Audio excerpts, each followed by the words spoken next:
Ketakutan membuat seseorang itu bisa berpikiran pendek, berpikiran negatif, dan sering juga mereka sangat pesimis dan akhirnya tidak bisa melakukan apa-apa. Kecenderungannya diam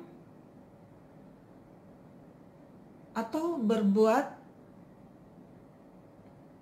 onar, urakan untuk menutupi rasa ketakutannya. Biasanya orang yang ketakutan itu tidak menempatkan Tuhan di atas segalanya. Mungkin Tuhan ditempatkan di nomor 3, 2, 4, 5, 10, atau Tuhan tidak ada nomor. Bisa jadi. Tapi sebaliknya, keberanian itu membuat seseorang berpikiran positif dan optimis. Dan mereka kebanyakan cepat untuk bertindak. Antara ketakutan dan keberanian, kita bisa lihat dari kehidupan murid-murid Yesus, yang akhirnya mereka menjadi rasul-rasul Yesus sendiri. Dari mulai Tuhan Yesus ditangkap, mereka sudah mulai ketakutan. Terlebih pada saat diadili, pada saat melalui jalan Via Dolorosa, dan akhirnya mati di kayu salib. Di situ goncang, ketakutan luar biasa. Dan akhirnya Tuhan Yesus itu bangkit pada hari yang ketiga. Mulailah mereka terbuka sedikit, ketakutan mulai terobati setelah mereka nampak Yesus. Yesus menampakkan diri kepada mereka. Dan selama 40 hari 40 malam Tuhan Yesus menampakkan diri di berbagai tempat. Murid-murid Yesus semua tahu. Dan pada saat dia naik ke atas surga dan disuruh tunggu, dan terjadilah 2 minggu yang lalu kita rayakan hari Pentakosta, turunnya Roh Kudus. Sudah tidak ada lagi ketakutan. Siapa lagi yang takut? Tidak ada lagi yang takut. Ketakutan tiba-tiba tidak ada dan sirna. Begitu hari Pentakosta, terjadi satu peristiwa yang luar biasa. Ada fenomena-fenomena yang ada dalam renungan minggu lalu. Dan juga Petrus berkhotbah. Begitu luar biasa. Sehingga membuat suasana menjadi terbalik. Bukan murid-murid lagi yang takut. Murid-murid sudah menjadi orang yang berani. Dan sekarang orang Israel menjadi ketakutan. Kita lihat ayatnya di dalam Kisah Para Rasul pasal yang kedua, ayat 43. Maka ketakutanlah mereka semua. Sedang rasul-rasul itu mengadakan banyak mujizat dan tanda. Jadi suasana menjadi terbalik nih. Orang Israel yang tadinya murid Yesus yang takut, sekarang orang Israel yang takut. Tetapi di sini kita ada satu kelainan sedikit ketakutan orang Israel ini. Di dalam bahasa Inggris, kitab NIV, terjemahan NIV dikatakan begini. Everyone was filled with awe and many wonders and miracle signs were done by the apostle.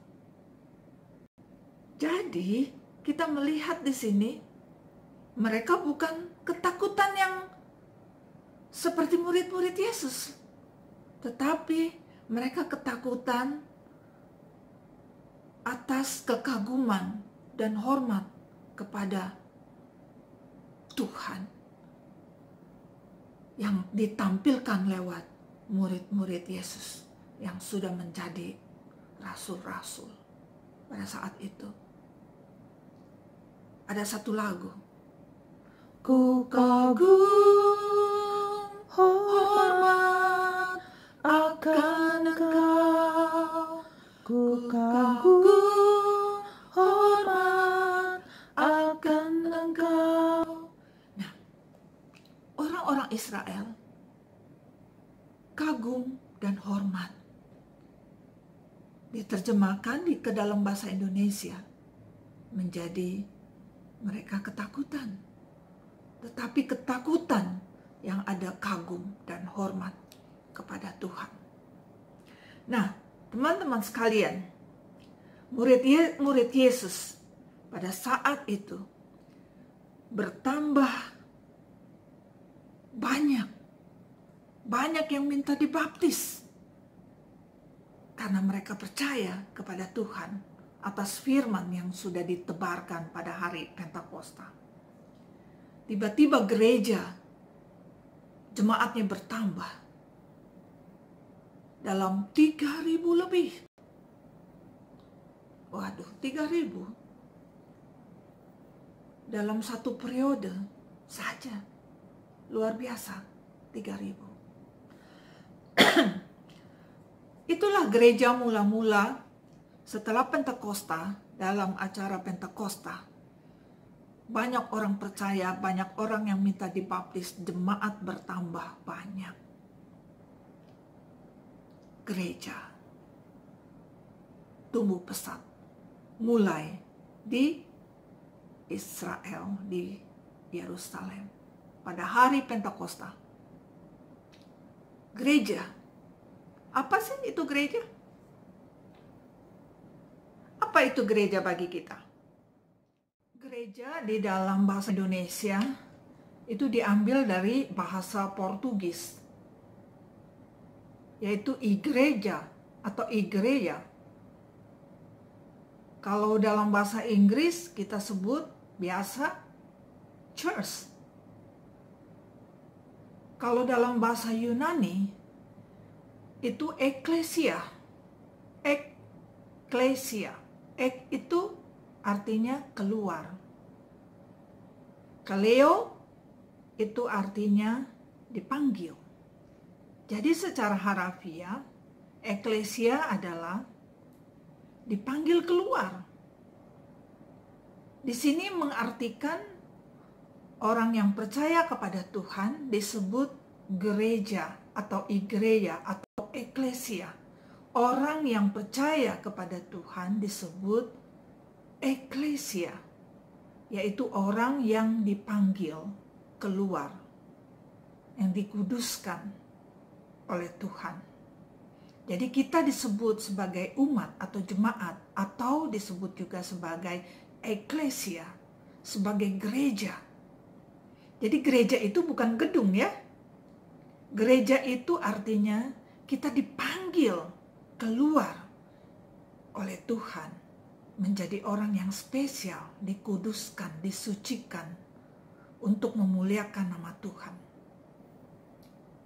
Jadi kita sebagai gereja, kita sebagai eklesia harus menjadi semangat. Gereja yang semangat, yang tidak takut. Jadi gereja bukan gedung, tetapi gereja adalah kamu. Ya, kamu. Be positive, be optimist, and do something as a church. God bless you.